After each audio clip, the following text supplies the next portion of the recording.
Hugo Bernalicis, bonjour à vous. Bonjour. L'épidémie marque le pas ces derniers jours, dit le Premier ministre Jean Castex. C'est un entretien publié aujourd'hui dans Ouest France et c'est dans le droit fil de la conférence de presse qu'a donné le Premier ministre jeudi soir. On l'écoute et vous réagissez ensuite. Un nouveau confinement ne peut s'envisager qu'en tout dernier recours. La situation ne le justifie pas à ce jour. La situation est stable, elle ne se dégrade pas fortement. Ça fonctionne. C'est pas exactement la même chose d'être stable et elle ne se dégrade pas fortement. Je crois que la situation est problématique dans les hôpitaux aujourd'hui de ce pays. On peut pas dire que ce soit tranquille et que ça se passe normalement. Le patron du CHU de Lille nous disait le contraire tout à l'heure. Pas de tension particulière et pas de saturation. On est à Lille particulièrement, on est à un niveau très élevé, mais du coup on n'a pas été forcément le département le plus touché sur cette fin de deuxième vague. Mais je pense à l'est notamment du pays qui lui est beaucoup plus touché là pour cette deuxième vague. Ce choix de ne pas reconfiner. Oui, c'est surtout ça le débat. Nous, vous savez, nous sommes favorables depuis le début à ne pas reconfiner, mais en s'organisant autrement. Et c'est toute la difficulté, c'est-à-dire qu'on ne reconfine pas, que ce ne soit pas un objectif de reconfiner. Tout le monde le partage. N'importe quel être humain qui a envie d'un peu de liberté se dit que oui, effectivement, c'est la meilleure des solutions. Mais il faut des alternatives au confinement. Et c'est là où le bât blesse, c'est-à-dire que le gouvernement, la seule alternative au confinement qu'il a trouvé, c'est de nous mettre le couvre-feu à 18h, qui a des effets pour ainsi dire, un peu pervers, notamment quand on voit à 18h tout le monde s'agglutiner sur les routes, dans les magasins, faisant en sorte que finalement on démultiplie les clusters. Alors qu'auriez-vous fait ?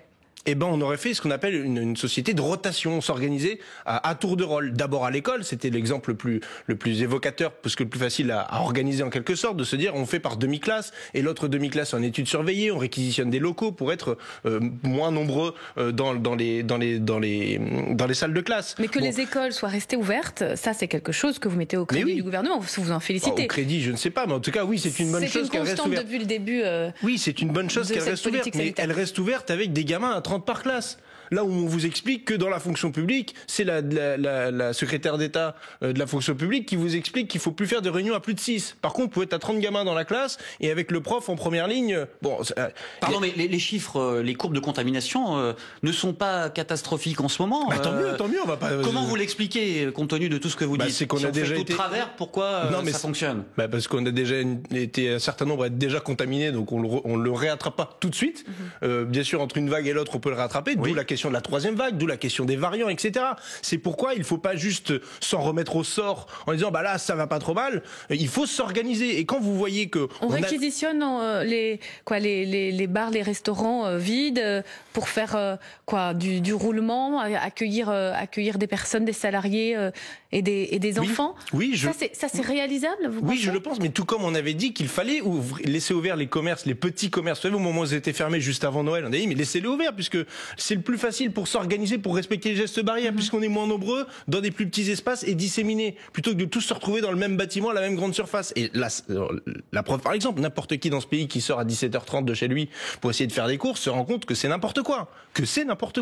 Avec l'apothéose où le ministre de l'Intérieur organise des contrôles routiers, créant lui-même un bouchon, faisant que les gens sont eux-mêmes au-delà de 18h et se font verbaliser parce qu'il est 18h30. On marche sur la tête. Les gens, finalement, aujourd'hui, je l'ai dit encore à la tribune de l'Assemblée nationale hier, ont plus peur de se prendre une amende de 135 € que du virus lui-même. Et c'est là que la bataille n'est pas du tout gagnée, pour ne pas dire, mais en partie perdue. La société du monde d'après, c'est celle du roulement, face à d'autres de l'organisation et du roulement. Le télétravail, c'est pas suffisant. Non, c'est pas suffisant, parce qu'il y a des tas de métiers où vous pouvez pas télétravailler. Regardez ce qui se passe tous les matins, vers 7h, 7h30 ici en région parisienne, sur les quais du RER. Enfin, si ça c'est pas un cluster, faut qu'on m'explique ce que c'est, quoi. Et pourquoi les gens vont à cette heure-là au travail? Parce que c'est à l'heure à laquelle ils doivent arriver au travail. Sauf qu'il faudrait s'organiser différemment, étaler les créneaux plutôt que ramasser, qu'on soit tous en même temps au même endroit. Pardon, mais les contaminations n'explosent pas comme chez nos voisins. Vous pensez qu'il y a un effet retard, c'est ça, que ça va arriver plus tard? Je ne sais pas s'il y aura un effet retard, je ne le souhaite pas et je ne le veux pas. Et s'il y a moins de contamination, en tout cas si elles sont stables, parce que c'est pour l'instant on parle juste d'une stabilité, tant mieux. Mais l'idée, ce serait qu'il y ait une vraie étape baisse. Je vous rappelle que l'objectif du chef de l'État, c'était 5000 contaminations de jour et qu'on est remonté jusqu'à 25 000. Donc moi je veux bien qu'on se félicite de choses, mais on n'a jamais atteint, on n'est jamais retourné au niveau annoncé par le chef de l'État comme étant un niveau tranquille. Donc Je suis comme vous, je regarde ce que raconte le gouvernement tous les jours. Cette stratégie vaccinale européenne connaît des ratés, les retards sont nombreux. Ursula von der Leyen, d'ailleurs, la présidente de la Commission européenne, a fait son mea culpa publiquement. Mais au fond, qu'aurions-nous fait si la France et l'Allemagne s'étaient battues pour les vaccins ? Qu'aurions-nous fait ? On aurait peut-être été mieux servis, mieux organisés. Là, on a l'impression qu'on s'est battu de rien du tout. On a mis tous nos œufs dans le même panier. Souvenez-vous les déplacements du chef de l'État Emmanuel Macron auprès des dirigeants de Sanofi. Après l'épisode où Sanofi avait dit qu'ils réserveraient leurs doses aux États-Unis, finalement Sanofi n'a développé aucun vaccin et c'est Sanofi qui, en retard, va mettre dans les flacons le vaccin de Pfizer. Si on avait commandé chacun de son côté, ça aurait pas été encore plus compliqué ? Ah bah si, mais en fait c'est ce qui se passe.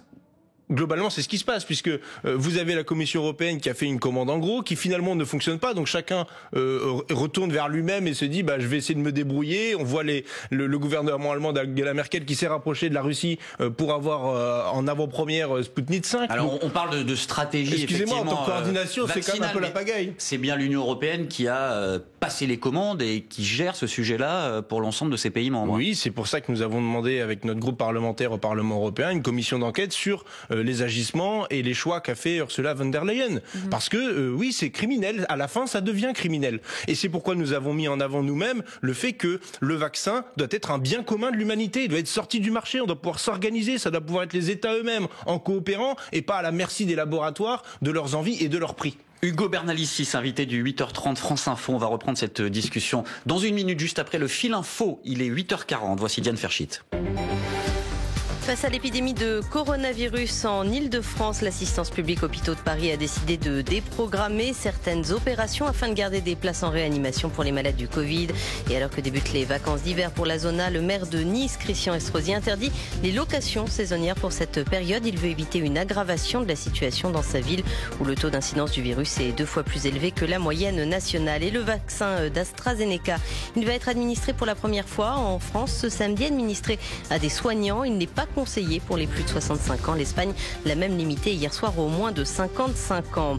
En Charente, la ville de Saintes a dû évacuer sa maison d'arrêt face aux crues. Une évacuation préventive pour éviter de se retrouver confronté à d'importantes inondations au cours du week-end. Ce matin, la Charente ainsi que 8 autres départements sont en vigilance orange aux crues et aux inondations. La France condamne avec la plus grande fermeté les expulsions de diplomates allemands, polonais et suédois par la Russie. Moscou les accuse d'avoir participé aux manifestations de soutien à l'opposant au Kremlin, Alexei Navalny. Des expulsions injustifiées pour la chancelière allemande Angela Merkel. Le début du tournoi des 6 nations avec le 15 de France qui affronte l'Italie à Rome pour le match d'ouverture. Coup d'envoi à 15h15, un match que vous pourrez suivre sur France Info. France Info. L'invité du 8h30 France Info, disais-je, Hugo Bernalicis, député de la France Insoumise du Nord. Myriam Ankawa. Sanofi, vous en parliez, Hugo Bernalicis annonce des résultats records, plus de 3 milliards d'euros de dividendes versés à ses actionnaires et dans le même temps 1000 suppressions d'emplois, dont 400 dans le secteur de la recherche et du développement. Après, on le sait, l'échec du vaccin. Comment vous qualifiez cette situation ? C'est un fiasco, c'est une honte. Sanofi a bénéficié de fonds publics depuis des années. Et pas qu'un peu, dont ça se chiffre d'ailleurs en milliards, quand vous mettez les années successivement les unes après les autres, et notamment d'un dispositif qui est le crédit impôt recherche. Quand même, la France, une sorte de paradis fiscal pour la recherche, puisque il y a ce dispositif-là qui existe. C'est comme ça qu'on le vante à l'international, d'ailleurs. Et comparé aux autres pays, comme les États-Unis, par exemple, l'investissement recherche publique est bien moindre en France. Oui, c'est bien ce que je vous dis, c'est qu'en plus, donc l'investissement public vers le privé, c'est-à-dire le crédit impôt recherche, ça marche pas. Sanofi, à la fin, ferme ses laboratoires de recherche et on est infichu de récupérer l'argent qu'on leur a donné. Et on voit que les dividendes, eux, il n'y a pas de problème, ils sont versés, les 3 milliards, en l'occurrence, 4 milliards l'année dernière. Donc bon. Alors Sanofi dit qu'il restructure ses laboratoires de recherche. Il privilégie certaines recherches et qu'il faut donc en abandonner d'autres, moins innovantes. Alors c'est pas moins innovant, c'est que Sanofi veut se concentrer sur les recherches les plus rentables. Et c'est même pas que les autres recherches ne sont pas rentables, c'est qu'ils ne sont pas assez rentables à leurs yeux et pour les actionnaires. D'où la raison pour laquelle nous avons proposé lors de notre dernière niche parlementaire, mais c'était déjà dans le programme de l'avenir en commun de la présidentielle de 2017, un pôle public du médicament. Il y a un certain nombre de médicaments, et c'est le chef de l'État qui l'a dit, je veux bien le paraphraser en disant, il y a des biens et des services qui doivent être mis en dehors du marché, parce qu'ils sont d'intérêt général, des médicaments de première nécessité. Comment ça se fait que sur le fond, on se dit que c'est normal de faire de l'argent là-dessus? Donc il faut nationaliser, par exemple, un labo comme Sanofi? Oui, je pense que, en tout cas, là, dans la période, il aurait fallu, à tout le moins, les réquisitionner et être un peu plus dirigiste sur ce qu'il convient de faire dans ce pays. Bon. Est-ce que vous allez vous faire vacciner? Quand il y aura des vaccins disponibles pour ma catégorie d'âge qui n'est absolument pas prioritaire. Avec du vaccin russe comme Jean-Luc Mélenchon? Je sais pas encore, je verrai ce qui est possible. Mais vous avez raison de pointer sur la question du choix, du libre choix du vaccin, qui avait été quelque chose qui avait été mis en avant. Après, on a tout de suite oublié en disant non, Pfizer c'est très bien, l'ARN messager c'est génial. Moi, si l'objectif c'est de vacciner un maximum de gens, il faut cette liberté du choix du vaccin, parce qu'il y a des gens qui préféreront avoir un vaccin plus traditionnel, d'adénovirus ou d'autres. Bon, je ne vais pas vous faire les différentes technologies. Jean-Luc Mélenchon préfère vraiment le vaccin russe parce que c'est le vaccin qui n'est pas à ARN messager. C'est pas un petit clin d'œil à Vladimir Poutine? Souvenez-vous, il a dit russe et chinois pour essayer que vous tombiez pas dans ce genre de réplique sur la Russie. Mais vous avez oublié quand même de dire que nous avons parlé assez tôt aussi du vaccin cubain.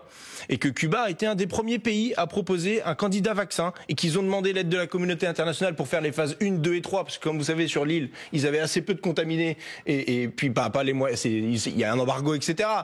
Et on les a tous envoyés balader. Moi, je pense que, encore une fois, là, c'est pas le moment de régler des comptes géopolitiques, c'est le moment de faire face à la pandémie mondiale et de s'organiser et de discuter, de dialoguer avec tous ceux qui ont des choses à nous proposer. Et Angela Merkel l'a fait, elle s'appelle pas Jean-Luc Mélenchon, jusqu'à preuve du contraire, c'est pas la même orientation politique, et de manière tout à fait pragmatique, elle s'est dit, écoutez, il y a un vaccin qui nous est proposé, il fonctionne très bien, c'est pas de l'ARN messager. Ouais. Alors en attendant de connaître l'avenir du vaccin cubain, on va continuer à parler de Jean-Luc Mélenchon, mais sur un autre sujet. Vous le savez, il considère que le projet de loi confortant les principes républicains examiné en ce moment même à l'Assemblée est un texte anti-musulman, propos proprement inadmissibles pour le garde des Sceaux. Écoutez, Éric Dupond-Moretti, il était l'invité de France Info.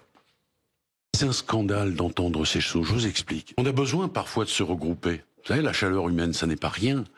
Et si on dit à des gamins, la République vous rejette, elle vous stigmatise, où est-ce qu'ils vont? Jean-Luc Mélenchon fait le jeu du séparatisme en France? En disant ça, oui, ça, incontestablement, oui. Oser raconter ça, c'est faire en sorte que des gamins ont envie d'aller chercher la chaleur humaine chez les islamistes plutôt qu'au cœur de la République avec nous tous.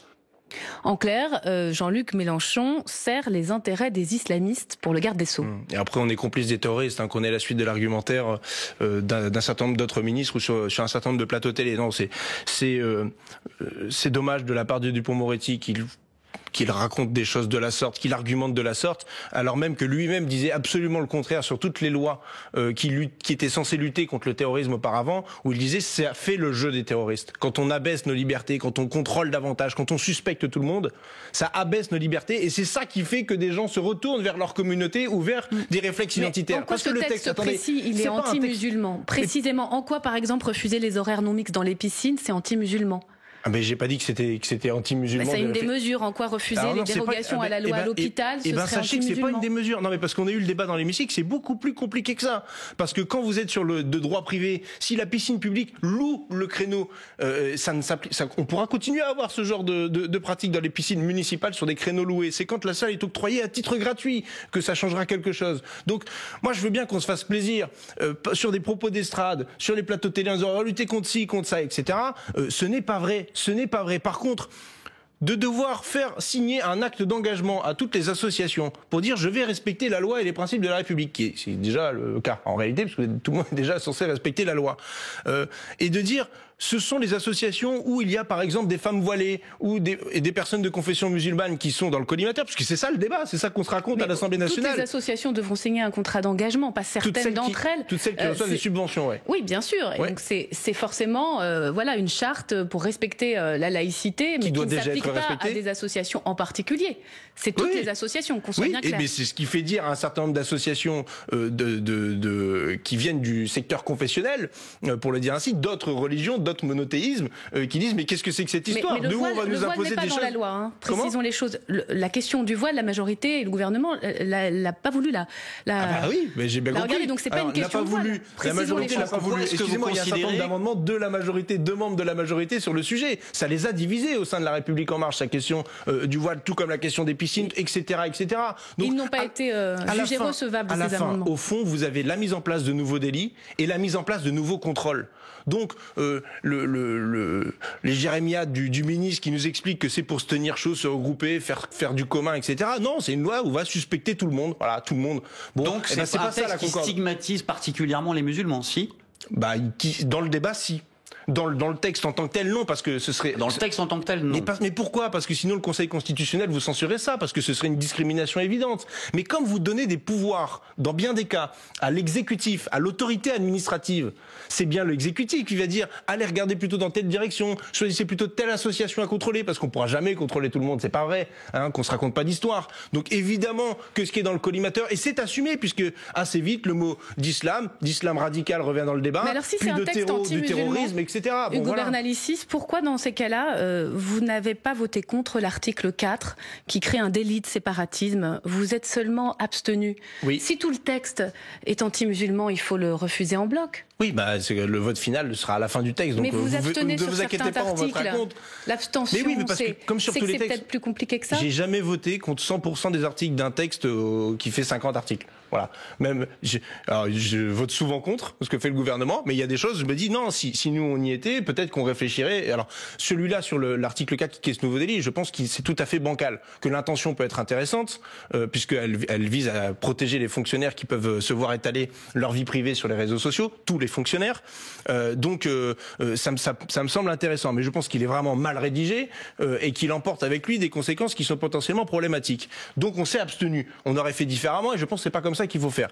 Mais ça ne veut pas dire que pour autant on ne pense pas que l'économie générale du texte est tout à fait problématique. Nous avons voté hier contre l'acte d'engagement dont je vous ai parlé, parce que c'est demander de prêter serment et allégeance aux associations, pas juste aux lois de la République, mais aussi à des principes qui vont bien au-delà et qui pourraient poser des problèmes de contentieux en plus, en cascade. Enfin voilà, c'est pas comme ça qu'on se réunit, c'est pas comme ça qu'on fait concorde. Et si c'était vraiment un texte de laïcité contre le séparatisme, on aurait un article sur la suppression du concordat d'Alsace-Moselle où aujourd'hui l'État rémunère du personnel cultuel. Bon, eh ben c'est pas dedans. Hugo Bernalicis, invité du 8h30 France Info. On reprend cette interview juste après le fil info que voici. 9h-10, Diane Ferschit. 4 millions de Français vaccinés avec au moins une dose à la fin du mois de février. C'est l'objectif du gouvernement alors que le vaccin anti-Covid d'AstraZeneca va être administré à partir d'aujourd'hui. D'abord aux soignants, puis aux personnes âgées entre 50 et 65 ans. Sur France Info, le président de la commission médicale du CHU de Lille, François-René Pruvot, estime que son arrivée est une excellente nouvelle pour accélérer la campagne de vaccination. Le gouvernement a autorisé les déplacements pendant ces vacances scolaires. Elles ont débuté hier soir dans la zone A et il faut respecter le couvre-feu à 18h pour les déplacements en voiture, rappelle le ministère de l'Intérieur. La décrue dans le sud-ouest après l'impressionnante montée des eaux de ces derniers jours. Dans le Lot-et-Garonne, hier, le Premier ministre souhaite que l'état de catastrophe naturelle puisse être déclaré dans les meilleurs délais. L'eau continue à monter en Charente. La maison d'arrêt de Saintes a dû être évacuée avec ses 92 détenus. Au total, 9 départements sont en vigilance orange aux crues ce matin. La décision de la Cour pénale internationale est une victoire pour la justice, réagit le Premier ministre palestinien. La CPI se déclare compétente pour juger d'éventuels crimes de guerre commis dans les territoires palestiniens, ouvrant la voie de possibles enquêtes. Le Premier ministre israélien dénonce ce matin une décision purement antisémite. Après le coup d'État de l'armée en Birmanie, le pays connaît des coupures d'Internet, indique l'ONG NetBlocks, alors que plusieurs milliers de personnes manifestent en ce moment à Rangoon, dénonçant une dictature militaire. France Info. Le député La France Insoumise du Nord, Hugo Bernalicis, est l'invité du 8h30 France Info. La présidentielle, Hugo Bernalicis, c'est dans 15 mois. Il faut que la gauche se réveille, dit Olivier Faure, le patron du PS. Et il lance un appel à toute la gauche, ça vous fait déjà sourire. Oui, écoutons-le et vous nous direz pourquoi vous souriez juste ensuite. Il faut que nous puissions ensemble réveiller l'espoir. C'est ça qu'il faut. Et si nous sommes suffisamment intelligents pour le comprendre, pour arrêter ce tout à l'ego qui crée une situation incroyable où on est en permanence en train de se taper dessus, alors que nous avons des différences qui existent. Mais enfin, c'est pas suffisamment éloquent pour que ça nous divise à ce point de ne pas pouvoir faire chemin ensemble. Arrêtez le tout à l'ego, dit Olivier Faure. Vous mettre autour d'une table avec le PS, c'est possible ou pas? On se voit toutes les semaines à l'Assemblée nationale, donc si vous voulez, c'est déjà le cas. Non, ça me fait sourire en disant réveiller la gauche. On a l'impression d'être plutôt réveillé et déjà en campagne pour ce qui nous concerne. Donc, j'ai pas attendu qu'Olivier Faure nous dise sur un plateau télé, allez, on se retrousse les manches, on y va tous ensemble. Bon. Mais on peut parler avec le PS dans la perspective de cette échéance présidentielle. Est-ce que l'idée d'une union des gauches est encore possible? Mais attendez, je crois que la dernière attaque en date, en l'occurrence d'Olivier Faure, c'était contre nous pour dire qu'on était suspect sur la laïcité, pas clair, etc., à l'approche du texte séparatisme. Donc, vous avez Olivier Faure qui vous explique que vous êtes quand même un peu ambigu, que c'est étrange, etc., puis après, faut être tous ensemble, allez, on y va, etc. Je sais pas, moi, j'ai rien dit sur le Parti Socialiste et sur Olivier Faure, mais on est en campagne, on essaie de convaincre que nos propositions sont les bonnes. Moi, j'aimerais bien savoir sur un certain nombre de sujets ce que pense le Parti Socialiste. Est-ce qu'ils sont pour ou contre, comment ils se positionnent vis-à-vis de l'Union européenne, des traités européens, où ils en sont dans ces réflexions-là, où ils en sont sur les questions de laïcité, sur le concordat d'Alsace-Moselle. Mais ça pourrait se faire justement autour de la table dans le but de s'unir? Moi, j'ai pas de difficulté avec ça. Il faut juste que ce soit clair sur un programme. Sur un programme, sur du fond. Et pas forcément le vôtre. Voilà. Moi je préférais sur le nôtre quand même. Ça c'est sûr que vous préféreriez. Mais pas juste parce que c'est le meilleur. Évidemment que c'est le meilleur programme. Enfin c'est ce que je pense. Mais c'est surtout parce que c'est un programme qui a réuni 19,8% des suffrages à la dernière élection présidentielle, qui n'a pas évolué depuis 7 millions de voix. Si, il est en train d'être évolué. Il sera mis en débat. On a une émission pas plus tard que demain du mouvement sur le site noussommepour.fr, qui est le site qui a lancé la campagne de Jean-Luc Mélenchon pour 2022, où on discutera du premier cahier programmatique qu'on peut trouver en librairie et qu'on peut acheter sur les questions de 6ème République, institutionnelle, de police et de justice. Bon, et c'est demain que ça se passe. Mais il y a du compromis possible sur le programme ou pas? Il y en a qui sont pas possibles. Il y a des compromis qui ne sont pas possibles. Avec d'autres partis, avec les écologistes, avec les socialistes. Vous avez vu ce sondage Ipsos Soprasteria pour France Info. Quel que soit le scénario, Jean-Luc Mélenchon plafonne à 10% des intentions de vote. Seul, vous ne pouvez pas gagner. Il y avait un autre la semaine dernière qui nous mettait à 13. Ça dépend des semaines. Ce que je sais, c'est qu'en 2015, 2 ans avant ou 1 an et demi avant la présidentielle de 2017, on était encore plus bas dans les sondages. On a fini à 19,8 à la fin. Donc vous voyez, une campagne, c'est pas vous êtes tout de suite à 25% et vous attendez la victoire avec impatience. Oui, mais la dernière fois, vous n'avez pas réussi à vous qualifier pour le deuxième tour. Je sais bien, je suis bien Donc au courant. Il faut des réserves. Je suis bien au courant et j'aurais préféré être dans la majorité, évidemment. Est-ce que Manuel Valls n'avait pas raison quand il parlait de gauche irréconciliable? Se réconcilier avec Manuel Valls, oui, c'est pas possible. Oui, ça c'est pas possible parce que c'est pas la gauche. Il parlait des socialistes et des insoumis. C'est pas la gauche. D'ailleurs, maintenant, il est avec la République en marche. Ça vous aura pas échappé. Et en Espagne, il a même soutenu. Il est même allé dans les manifestations communes avec des gens plutôt d'extrême droite. Donc ça le regarde, c'est son problème. Moi, ce que je sais, c'est que si on peut se mettre d'accord sur la question de la planification écologique, sur la question démocratique, sur la question de souveraineté et de comment on se positionne vis-à-vis des traités européens, sur toutes ces questions-là, sur la question sociale, si on arrive à se mettre d'accord là-dessus, mais allons-y. Enfin, je veux dire, ce serait idiot de pas se mettre ensemble. Or, ce sont des problèmes de fond qui sont posés. Allez demander à Olivier Faure s'il est pour le programme de la France Insoumise. Il va vous dire non. Et j'aimerais bien savoir en quoi, d'ailleurs. Parce qu'à la fin, c'est jamais possible de parler du fond et du programme. Il faudrait s'unir comme ça, dans l'absolu, dans l'idéal. Non. Excusez-nous d'avoir un peu des exigences sur le fond. Parle de parce projet, que nous avons, mais on a un pays à transformer. Et moi, je le dis, et on l'a dit, les Insoumis. On ira à toutes les réunions à laquelle on nous propose de discuter du programme. D'accord. Demain, Olivier Faure m'invite, je viens. On peut discuter, mais manifestement, le chemin est encore long avant de se mettre d'accord. Néanmoins, vous savez parfaitement que si vous refusez des alliances à gauche, vous renforcez l'hypothèse d'un duel Macron-Le Pen, tout en disant qu'il faut l'éviter à tout prix. Non, ce qui renforce le duel Macron-Le Pen, c'est les gens qui ont l'intention de voter Emmanuel Macron et Marine Le Pen, premièrement. Et pourquoi beaucoup de gens ont l'intention de voter Marine Le Pen? C'est aussi parce que le président de la République passe son temps à appliquer des morceaux de son programme. C'est quand même un peu problématique. C'est le principal acteur de la campagne de Marine Le Pen. Bon, et on comprend bien pourquoi. Je vois que ça l'intéresse, mais comme les précédents présidents, comme à la précédente élection, le confort, je mets des guillemets parce qu'à la fin, vous pensez à quoi? Vous maniez ça comme ils manient ça comme des apprentis sorciers. Quel morceau de son programme? Là, la question du séparatisme et de pointer les musulmans. Vous avez sur le code de justice pénale des mineurs, par exemple, texte sur lequel je me suis beaucoup impliqué. Madame Le Pen a voté pour. Elle a dit qu'elle était très très favorable à l'accélération de la répression pénale envers les mineurs. Moi, je suis à l'opposé, je suis en désaccord avec ça. Il y a la loi anti-casseurs auquel était favorable Madame Le Pen. La question migratoire où on a augmenté les durées de rétention en centre administratif. Enfin, je suis intarissable sur le sujet. La fermeture des frontières, vous êtes d'accord avec Marine Le Pen? Qu'est-ce que ça prouve? Sur la fermeture des frontières face au Covid. Ah oui, mais attendez, face au Covid, oui, mais tout de suite vous me... Non, mais si... on peut être d'accord sur certaines choses. Si elle fait une phrase sujet verbe complément et qu'elle utilise le verbe être, moi aussi ça m'arrive. Donc voilà, est-ce que ça fait de moi un allié du Rassemblement national? Non. Par contre, les mesures concrètes qui sont mises en place par ce gouvernement vont dans le sens...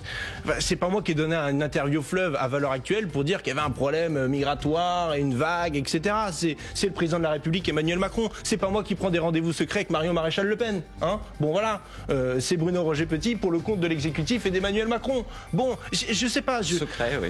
Mais à la fin, moi, ce que je sais, c'est que ça doit se passer sur les idées, sur le programme, parce qu'on a un pays à changer. Et on va pas faire un hold-up comme l'a fait Emmanuel Macron. Il faut que les gens, s'ils votent pour nous, ils sachent ce qu'on va faire. Et ce qu'on va faire, c'est la 6ème République, le partage des richesses, la planification écologique. Voilà, ça se discutera très régulièrement en ligne parce que le Covid étant ce qu'il est, notamment demain à 15h sur noussommepour.fr. Merci, le message est donc passé. Hugo Bernalicis, député La France Insoumise du Nord, invité du 8h30 France Info ce matin.